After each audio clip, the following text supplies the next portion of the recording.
what the assignment is and the challenges and successes, of course. Okay, so this is a note-taking technique that I actually got at grad school. One of the things GW did very well. So I really like this because it forces the students to do a bit of a survey.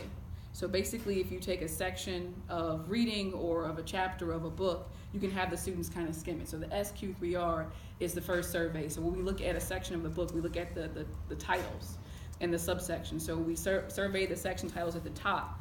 So you have the state, essential features of a state, theories of the origin, purposes of government, and then the whole section title is principles at the bottom. So what it forces a student to do is to now take those titles and create questions. So we use the basic forms typically is the who, what, when, where, why. And I try to tell them that the how and the why are your higher order questions. And we try to do those. What sometimes is kind of the default, but those are the ones that we prefer. So creating the questions typically isn't the hard part. On the back, you have to answer the questions that you created about the different sections in the book. So it's just a review tactic or note taking.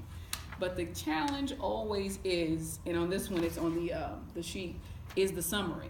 Because what they typically do is they will take an answer from the top part and they will put 2 or 3 sentences as their summary. And so what I've had to do is, the challenge is to get them to use their own words as to what did you learn about this section. And so for Parker, he kind of did a combination of both of those. So he organized it. It looks like it actually is something that it really says, but he took all the titles in the survey, and then he combined the purposes of government. And he talks about, and the sentence kind of doesn't make sense at the end. So basically, he did what I told him not to do, which was to take something from the top and put it in the summary. So he basically kind of combined a bunch of stuff together and put a period at the end. So the challenge with the note taking is the summary, getting them to give me 1 or 2 sentences of what they learned. So that's typically the challenge. But the good part is seeing their brains work when they come up with the questions. Because a lot of times I try to tell them that the learnings happen when you ask questions. It's not about me talking, it's about the questioning that happens. So this is something that we use at the beginning of a section as a way to take notes, to get them, kind of writing and thinking. So. It's funny though, with I know at one time we used to teach summary, and when I would go to my English department meetings, they would always speak about how the kids have such a hard time doing summarizing, because now we're trying to tell them to analyze stuff, but now they're summarizing rather than analyzing. But I like this SQ3R. I'm a really old-fashioned teacher. I like stuff like that we used when we were in school. I think it's very underrated. I really do.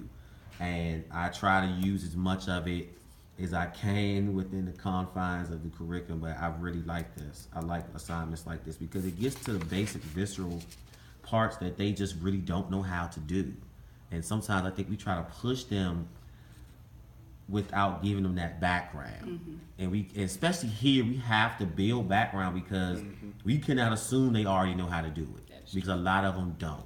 So you have to go back and reteach and do corrective instruction and make sure they get this background. Then you can take them to a higher level once they know how to do these skills. So I like this assignment. I love this assignment. I'm just wondering, I'm certainly gonna use it.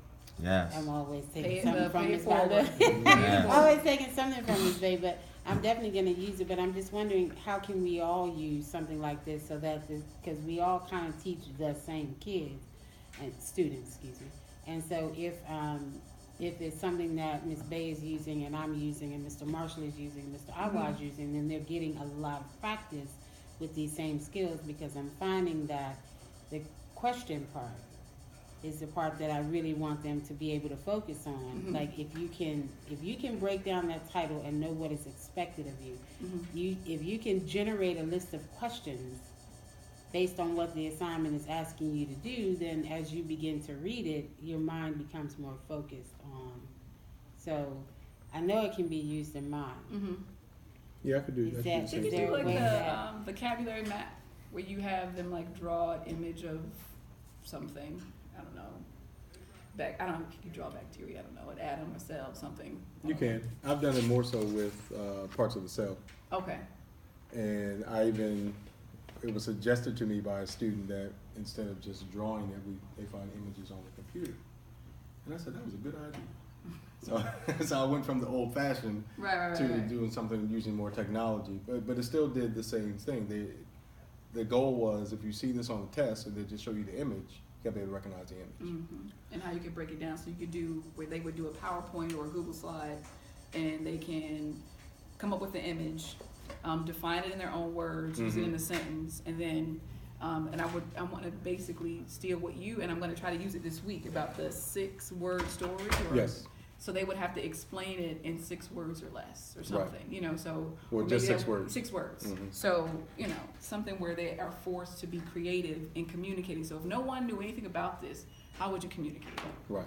Oh, I like There are 2 good things that y'all said. One, I love that the use of technology, Mr. Marshall, and I know Mr. Libby will love that too, is taking something like this and then adding technology to it, but not haphazardly, not like, oh, I just want to use technology for something, actually using it after you've put the basic down, Right. and then take it to that other level with the technology. And also, the questions that you're having them formulate. I see one says, explain the theory. That's Bloom's taxonomy 101. Yeah, I came right? up with that one. That was perfect.